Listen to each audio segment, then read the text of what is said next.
ये किसने कहा आपसे आंधी के साथ हूं? ये किसने कहा आपसे आंधी के साथ हूं?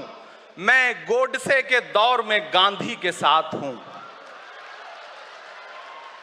इस राष्ट्रीय अधिवेशन में पूरे भारत के एक एक छोर से, एक एक राज्य से आए हुए कांग्रेस पार्टी के जो तमाम सदस्य यहां पर उपस्थित हैं, मैं आपकी ऊर्जा को सलाम करता हूं और मैं आज जो प्रस्ताव पेश हुआ है उस पर बात करने के लिए आपके बीच में खड़ा हूं।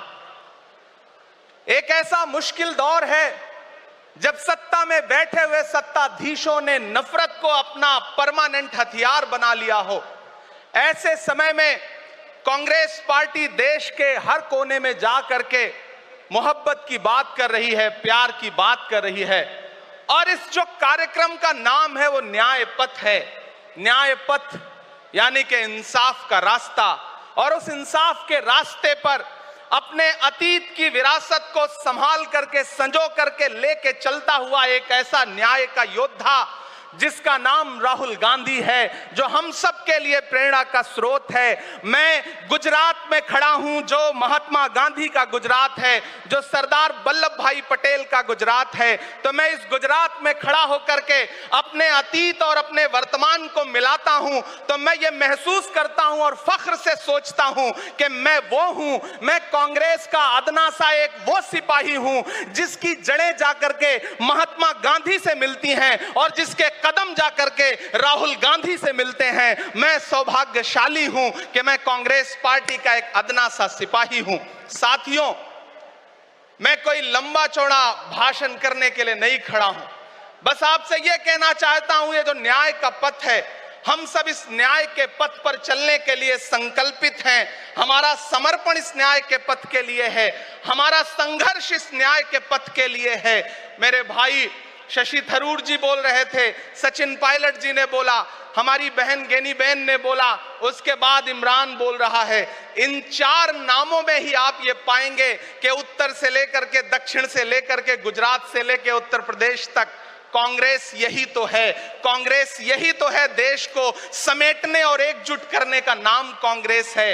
मुझे याद है कि जब कन्याकुमारी के साहिल पर खड़े होकर के, समंदर के साहिल पर खड़े होकर के हमारे नेता राहुल गांधी जी ने कहा था कि मैं 4000 किलोमीटर चलूंगा, एक नारा लगाऊंगा, नफरत छोड़ो भारत जोड़ो। हम सारे लोग उनके कंधे से कंधा मिला करके, उनके कदम से कदम मिला करके 4000 किलोमीटर चलते रहे। मैंने देखे हैं राहुल गांधी जी के पांव के छाले, मैंने देखा है उनका बहता हुआ पसीना। लेकिन हम आपसे पूछना चाहते हैं और इस स्टेज पर मौजूद कांग्रेस पार्टी के अपने तमाम वरिष्ठ नेताओं से भी ये निवेदन करना चाहते हैं कि जिस पथ पर, जिस इंसाफ के रास्ते पर राहुल गांधी इस मुश्किल वक्त में निकले हैं, हम उस लड़ाई में किस तरह से, कितने जोश के साथ राहुल गांधी जी के साथ खड़े हैं, यही तय करेगा।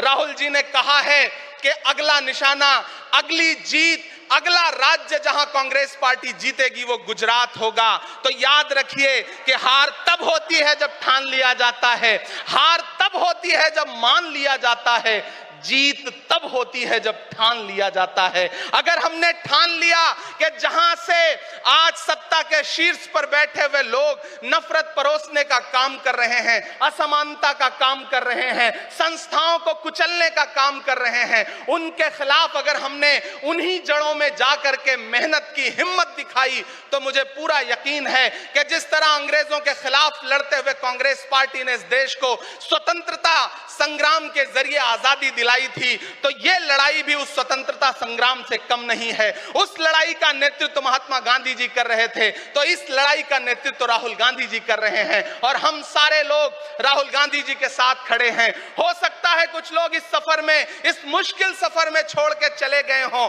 उन्हें नजरअंदाज करिए और एक नई पीढ़ी, एक नई ऊर्जा के साथ राहुल जी के साथ खड़ी हो।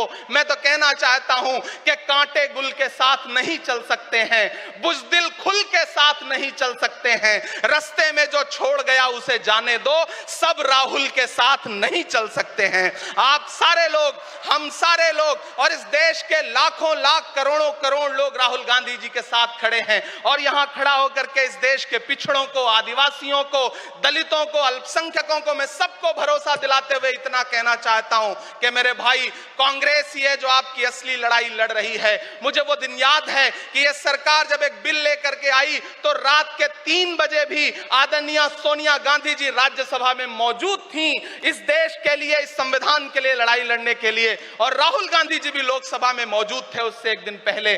जिस संजीदगी के साथ वो लड़ाई लड़ रहे हैं, हम सारे लोग उनके साथ खड़े हैं। और मैं ज्यादा भाषण नहीं करूंगा, जाते जाते बस आपसे इतना कह के जाना चाहता हूं साथियों कि यह न्याय का पथ और एक छोटी सी कविता, और उस कविता का जो शीर्षक है, उस कविता का जो हीरो है वो मंच पे मौजूद है। मैं चाहता हूं पीछे तक एक बार दोनों हाथ उठा करके तालियां बजाएं। मैं अगले 1 मिनट के कविता सुना करके यहां से आपसे विदा लूंगा।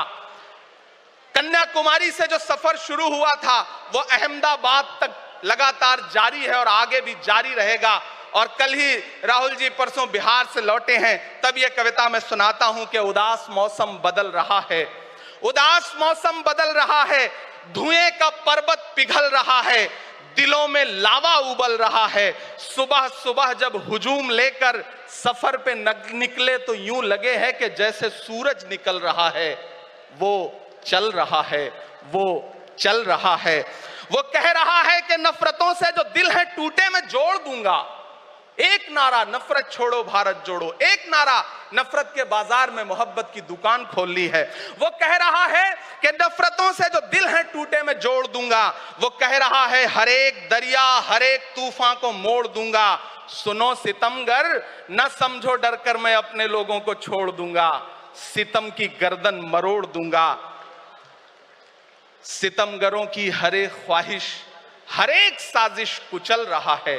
वो चल रहा है, वो चल रहा है। अंतिम पंक्तियां पढ़ता हूं कि जमाने भर की तमाम माओं ने हाथ उठाकर दुआएं दी हैं। जमाने भर की तमाम माओं ने हाथ उठाकर दुआएं दी हैं। तमाम बच्चों ने इस तपस्वी का माथा चूमा, बलाएं ली हैं। जो नफरतों का जहर भरा है, ये बन के शंकर निगल रहा है। वो चल रहा है, वो चल रहा है।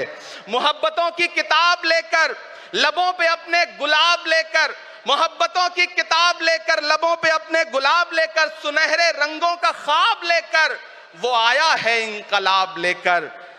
बलाएं रास्ता बदल रही हैं, फजाएं खुशबू में ढल रही हैं। ये नफरतों का निजाम बदले, हिकारतों का कलाम बदले।